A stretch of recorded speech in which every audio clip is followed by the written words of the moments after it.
Hey, just come for a little walk, and I thought I'd come on and just talk to you about a few things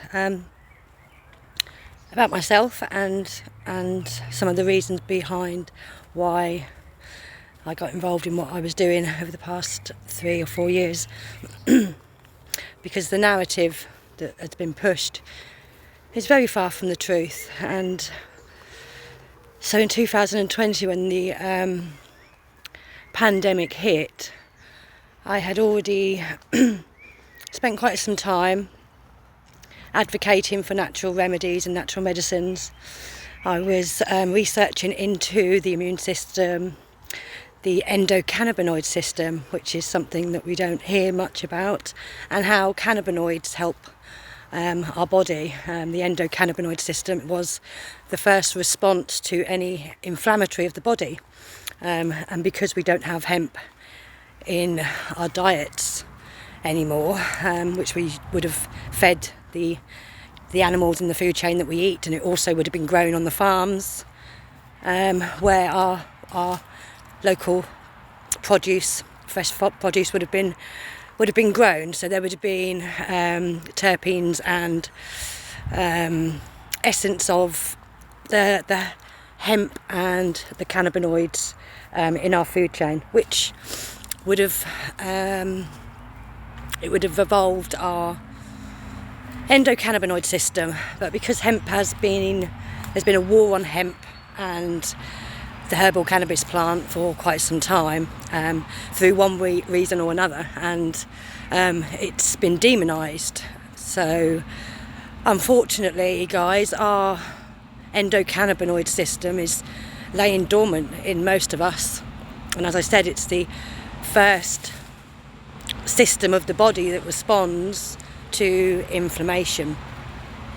So I was doing that, and I was looking into that way before anything happened with the pandemic and the lockdowns and things.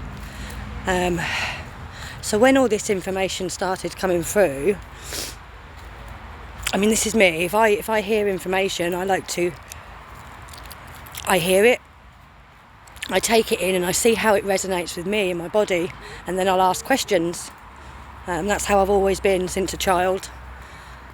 So the rules and the restrictions being put in place wasn't sitting right with me. So yes, I did do a lot of research, but underlyingly it was I knew what was going on. Hi. I knew what was going on,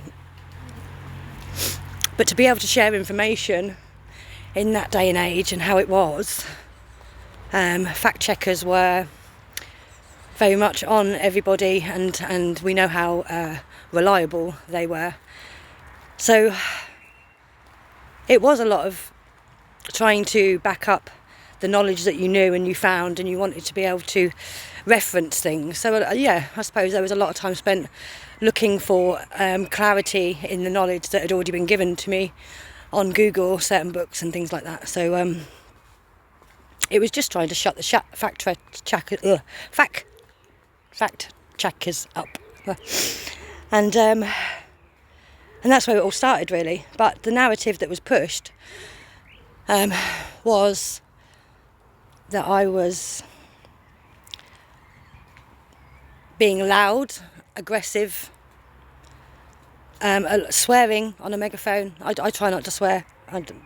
It's something that I very rarely do now, but the narrative that was being pushed was that I was obstructive and disrupting things and breaching the peace. That was what the first arrest, kidnap, was for, a suspicion of a Section 5 breach of the peace. So, but I'd like to clarify that wasn't the case, because, believe it or not, it took a lot of courage to be able to get up on the megaphone and talk and against the narrative that was being pushed, because I believed wholeheartedly in what I was saying, and it needed to be said. That's it. And there wasn't a lot of people doing it, which is why I took it upon myself to do it. So for those who think that I enjoyed being loud, and it was just to get myself noticed. That was not the case, and you're very wrong to think that, because it took a lot of bravery and a lot of courage, like everybody else who stood up in this awful situation and things that happened. So I take my hat off to anybody that stood up, really.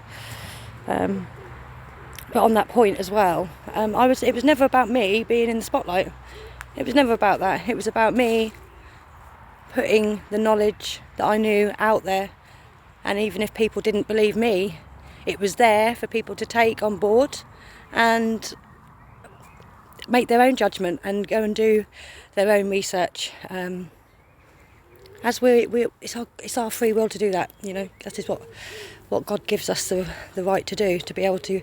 If you think of us all as we're all individual, all beautifully unique, so it makes sense that the information that we get funnels differently through each and every one of us, like a little computing system. And as I said before, that's how I funnel the information, see how it resonates with my soul, my gut, and then I will let myself be guided to where I need to go.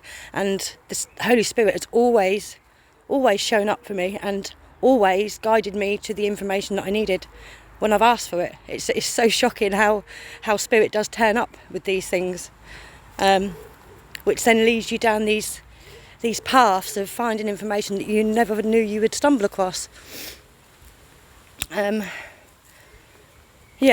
So it was never about me being in the spotlight, and I think that's the poison of it all, because it was always my intention to unite everybody, so we were all aware, come together in love and unity.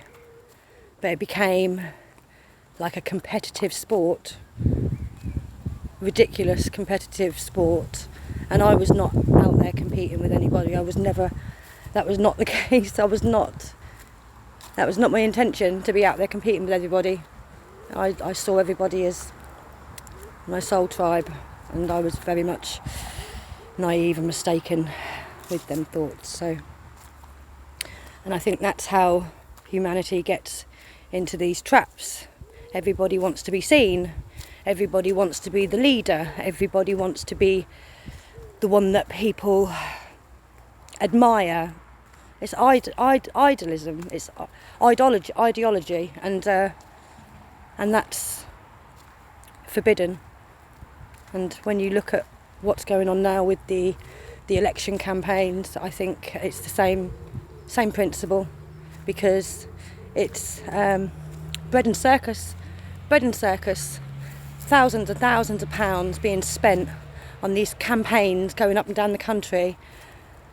For what? For being seen to be a normal citizen, sliding down slides, like flying around in private jets, and it's all tit for tat. They are all just slandering each other. I don't see any of them actually working for the right reasons to do what is necessary to create a future, a safe country for the future generations, which is what, well, I would think that's what everybody's hope is.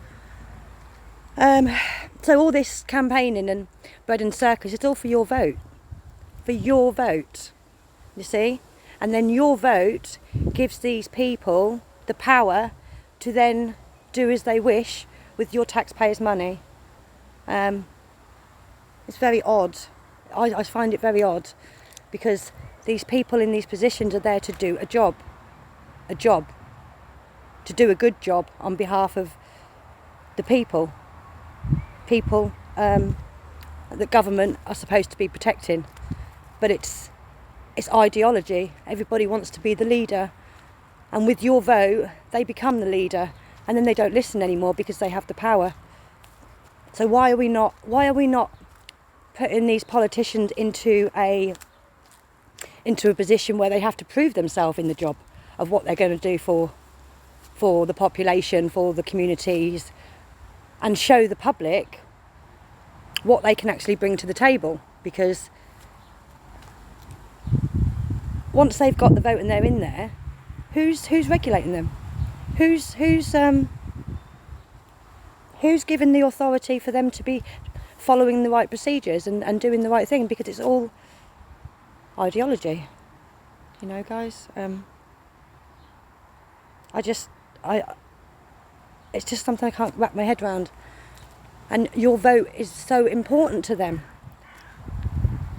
I remember my granddad saying years ago, and he said the only way there was ever going to be any difference if we had a hung parliament, and that means everybody stops voting, but that's not going to happen.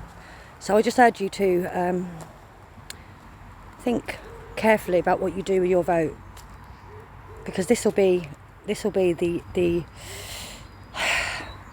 future, that you're putting the power in these people's hands. Maybe it is a time that everybody withdraws their vote. I don't know. I haven't got the solution, but I'm just asking you to think outside the box, because something needs to be done, and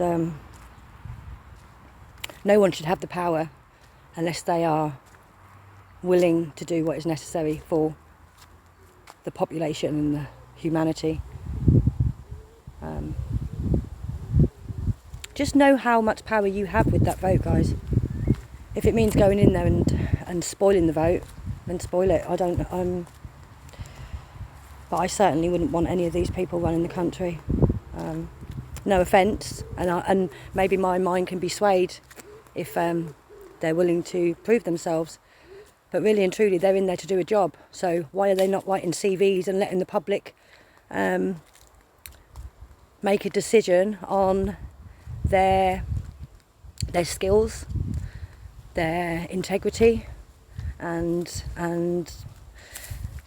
what they're willing to do to step up for you and your families, which is the most important thing. Otherwise they shouldn't be in that job.